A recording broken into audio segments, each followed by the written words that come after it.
Hello friends, स्वागत है आपका एक और नए कमाल की वीडियो में। तो आज मैं लेकर आ चुका हूँ डेयरडेविल का सीज़न 1 का एपिसोड नंबर 8। मैं जानता हूँ कि डेयरडेविल के सभी एपिसोड्स का इंतजार आपको बेसब्री से रहता है, तो चलिए चलते हैं सीधा मेन स्टोरी की तरफ। तो एपिसोड की शुरुआत विल्सन से होती है, जो कि घबरा कर नींद से जागता है और उस पेंटिंग को देखने लगता है जिसे उसने वैनेसा के पास से लिया था। अब आगे ये खड़ा होकर अपने खाने के लिए एक ऑमलेट बनाता है और उसे खाने के बाद ही अपने सूट वाले रूम में जाकर अपने लिए सूट सेलेक्ट करने लगता है। और उसे पहनने के बाद जब ये बाहर जाता है तो अपने आप को ये एक मिरर में बच्चे के रूप में देखता है, जिसके मुंह पर बहुत सारा खून लगा हुआ था। अब आगे हम मैट को देखते हैं, जो कि जब सोकर उठता है तो काफ़ी परेशान लगता है। और दूसरी तरफ फॉगी और कैरन ऑफिस में बातें कर रहे होते हैं कि इन्हें मैट को सब बता देना चाहिए या नहीं। वैसे कैरन को मैट के ऊपर पूरा भरोसा था कि वो इनकी ज़रूर मदद करेगा, पर उसे ये भी भरोसा था कि अगर मैट को यूनियन अलाइड के बारे में पता चलेगा तो वो उसे कानूनी रूप से सुलटाने की कोशिश करेगा, जो कि कभी भी मुमकिन नहीं हो पाता। इसीलिए वो मना करने लगती है। इतने में ही मैट अंदर आकर सुन लेता है कि ये लोग क्या बातें कर रहे हैं, और इसीलिए कैरन को उसे सब बताना पड़ता है, जिसे सुनकर मैट इसे कानूनी रूप से ही सॉल्व करने को बोलता है और इनसे ज़बरदस्ती करता हुआ किसी तरह इन्हें मना लेता है। और साथ ही इनसे बेन और बाकी प्रूफ के बारे में भी पता लगा लेता है कि इन्हें अब तक यूनियन अलाइड के बारे में क्या क्या पता चला है। दूसरी तरफ हम विल्सन और जेम्स को एक आदमी से बातें करते हुए देख पाते हैं, जो कि इनके ऊपर काफ़ी ज़्यादा गुस्सा हो रहा था, क्योंकि इनके ही ना ध्यान देने की वजह से ब्लैक स्काई और वो बच्चा मारा गया था। तब विल्सन चाहता तो इस आदमी को सबक सिखा सकता था, क्योंकि अब ब्लैक स्काई तो जिंदा ही नहीं था, लेकिन फिर भी वो जानता था कि गलती इसकी है, तो इसी वजह से वो उस आदमी को सॉरी बोलकर किसी तरह यहाँ से भेज देता है। पर जेम्स चाहता था कि उस आदमी को मजा चखाया जाए, लेकिन विल्सन मना कर देता है और कुछ सोचने लगता है। तब सीन पास्ट में जाता है, जहाँ विल्सन एक छोटा बच्चा था और अपने पिता के साथ काम कर रहा था, जो कि इलेक्शन में खड़े होने वाले थे।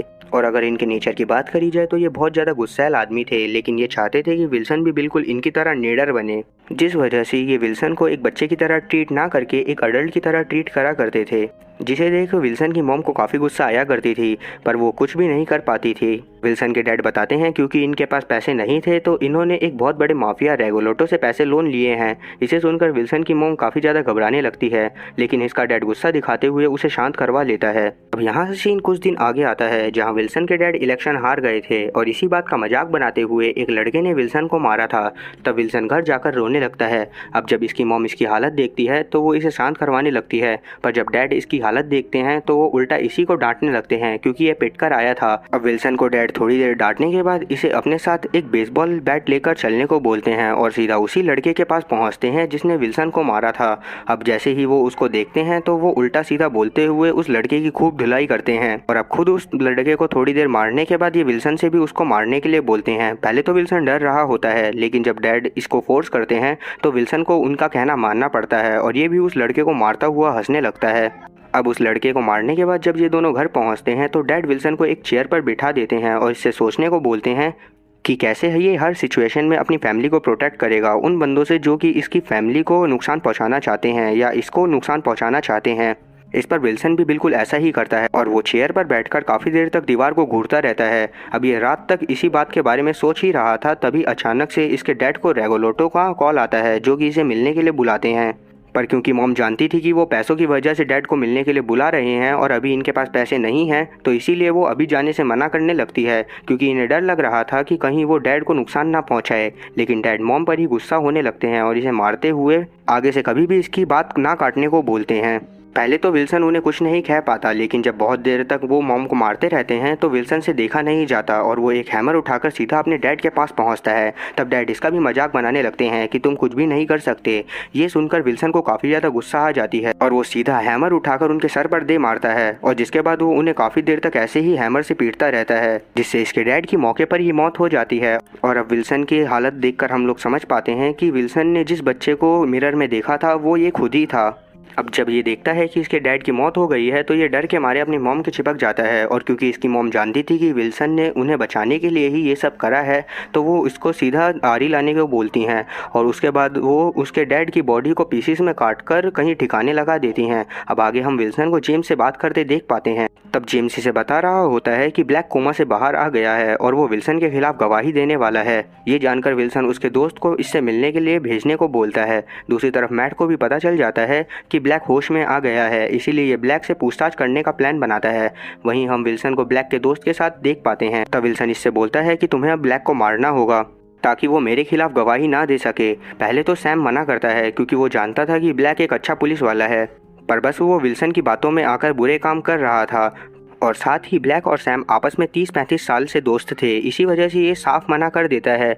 तब विल्सन इसे धमकाने लगता है कि अगर तुम उसको नहीं मारोगे तो मैं तुम्हें मार दूंगा, और इसीलिए सैम को ब्लैक को मारने के लिए जाना पड़ता है। तब हॉस्पिटल में हम लोग देख पाते हैं कि ब्लैक की सिक्योरिटी के लिए पहले से ही काफ़ी सारे पुलिस वाले मौजूद हैं, पर क्योंकि सैम खुद भी एक पुलिस वाला था तो इसी वजह से उसे अंदर जाने में कोई भी दिक्कत नहीं होती और वो सीधा विल्सन का दिया गया पैकेट लेकर ब्लैक के रूम में पहुंच जाता है, जहां ये अंदर जाकर ब्लैक को सॉरी बोलते हुए उसकी बोतल में एक पॉइजन इंजेक्ट कर देता है। तभी डेयरडेविल सैम को पीछे से बेहोश करता हुआ ब्लैक से विल्सन फिस्क के बारे में पूछने लगता है ताकि इसके मरने के बाद ये इसकी मौत का बदला ले सके।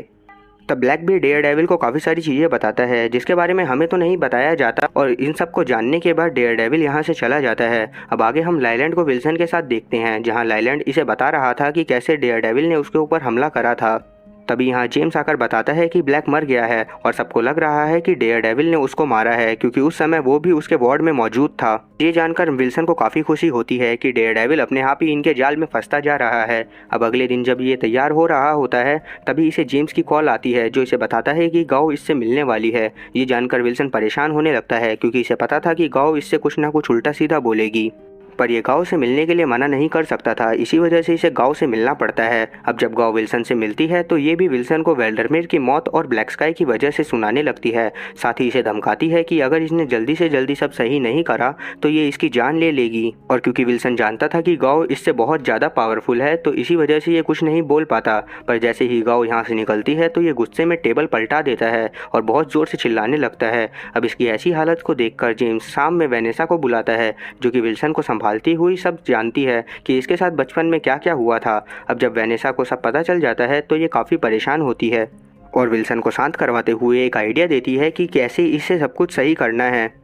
अब अगले सीन में हम डेयरडेविल को देखते हैं जो कि बेन से मिलता है और इसे बताने लगता है कि ये यूनियन एलाइड के बारे में कैसे सब कुछ पता कर सकता है, पर क्योंकि बेन को लग रहा था कि डेयरडेविल के बारे में दिखाई गई सभी न्यूज़ सही हैं तो इसीलिए ये पहले डेयरडेविल से डरने लगता है। तो इस पर डेयरडेविल इसको सच बताते हुए एक आर्टिकल लिखने को बोलता है ताकि उस आर्टिकल को पढ़कर विल्सन फिस्क सामने आए। इस पर बेन पहले डेयरडेविल से सभी चीज़ें बताने को बोलता है जो भी ये अभी तक जानता है। इस पर डेयरडेविल भी मान जाता है और इसके साथ कहीं जाने लगता है। दूसरी तरफ हम विल्सन को देखते हैं जिसने वेनेसा के साथ नाइट स्पेंड करी थी, और अगले दिन जब ये उठता है तो वेनेसा इसको खाना देती है और साथ ही वो खुद इस बार विल्सन के लिए सूट सेलेक्ट करती है, और हम लोग समझ पाते हैं कि इन दोनों ने बहुत खतरनाक प्लानिंग करी हुई है। अब अगले सीन में हम बेन को देखते हैं जो कि एक आर्टिकल लिख रहा था जिसमें वो हेल्स किचन में हो रहे सभी अपराध और बॉम्ब ब्लास्ट से रिलेटेड बातें लिख रहा था और उस शख्स को सामने आने के लिए बोल रहा था जो कि इन सब के पीछे था। और हम लोग जानते हैं कि उन सब के पीछे विल्सन फिस्क का ही हाथ था, पर इसके आर्टिकल अपलोड करने से पहले ही ये न्यूज़ में देखता है कि विल्सन खुद ब खुद सामने आ जाता है और यही वेनेसा और विल्सन का प्लान था।